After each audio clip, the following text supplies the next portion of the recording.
మన వారాహి సిల్వర్ జ్యువెలరీలో అద్భుతమైన ఆఫర్స్ పొందండి మరియు కారు గెలుచుకునే గొప్ప అవకాశం. ఇప్పుడు నేను ఆ కాంగ్రెస్లో లేను, వదులుకున్నా, అది వాళ్ళ ఇష్టం, నేను వాళ్ళ గురించి ఏం చెప్పాలి? ఇప్పుడు సమస్యలన్నీ అక్కడనే వచ్చినాయి కదా. నేనేదైతుందో ఇవాళ వాస్తవంగా మేము ఆలోచించింది గంగారెడ్డి గారు మా మిత్రుడికి ఇస్తే బాగుంటుందని చెప్పిన ప్రతిపాదన చేయడం జరిగింది. దురదృష్టం కొద్ది ఏదైతుందో ఆ పదవి నియామకం ముఖ్యమంత్రి గారే స్వయంగా ఏదైతున్నదో నియామకానికి ఆమోదం తెలిపిండు. మౌఖికంగా ఆమోదం తెలిపిండు. ఆమోదం తెలిపి ఉత్తర్వులు జారీ చేయడానికి ఏదైతుందో దాన్ని నిలిపివే బట్టంతో ఏదైతుందో వీళ్ళు మేము ఒక సహచరుడిని కోల్పోవడం జరిగింది. అది ఎంత బాధ ఉంటుంది మీరు ఊహించండి అని చెప్పంటున్నాను. మేము ఒక సహచరుడిని కాంగ్రెస్ పార్టీ మాకు కుటుంబ సభ్యుని కోల్పోయాను అని చెప్పంటున్నా. అది ఎంత బాధకరంగా ఉంటుందో మీరు ఆలోచన చేయండి అని చెప్పంటున్నాను. ఇవాళ మా సహచరుడిని కోల్పోవడానికి ఎవరు బాధ్యుడు? ప్రభుత్వ నిర్లక్ష్యం బాధ్యత కాదా? ప్రభుత్వ నిర్లక్ష్యం బాధ్యత అవుతుంది కదా.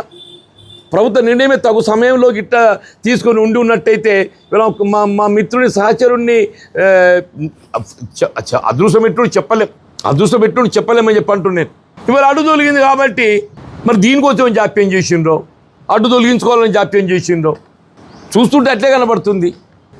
మార్పు రావాలి, కేసీఆర్ పోవాలనే నినాదంతో ముందుకు పోయినాం. ఇవాళ పరిస్థితి చూస్తుంటే మార్పు రావాలి, రేవంత్ రెడ్డి పోవాలనే నినాదం వస్తుందని చెప్పంటారు. పరిస్థితి ఆనాటికి మార్పు చూడండి అంటారు మీరు. ఆనాడు మార్పు రావాలి, కేసీఆర్ పోవాలనే నినాదంతో ముందుకు పోతే ఇవాళ ఏమొస్తుంది నినాదం? మార్పు రావాలి, రేవంత్ రెడ్డి పోవాలనే కాడికి వచ్చింది.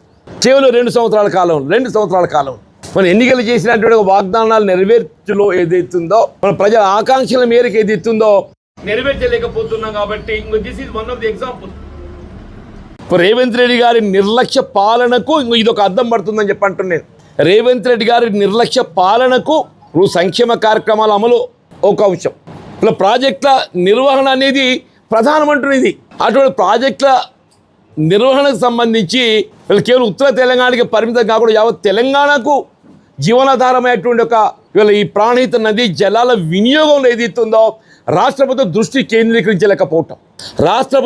కేంద్రీకరించలేకపోవటం it's the most unfortunate thing అంటున్నాను. కేవలం ఉమ్మడి కరీంనగర్ జిల్లానే కాదు, ఉమ్మడి కరీంనగర్ జిల్లాతో పాటుగా మీకు మెదక్ కానీ నిజామాబాద్ ఇప్పుడు ఫ్లడ్స్లో కెనాల్ రివర్స్ పంపింగ్ ఉందా?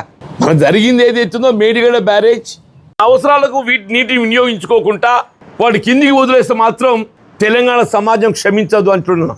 మన అవసరాలకు వినియోగించుకోకుండా నిర్లక్ష్యంగా అనాలోచితంగా ప్రభుత్వం అంటే ఏదైతుందో నిర్మాణాత్మకంగా వ్యవహరించాలి.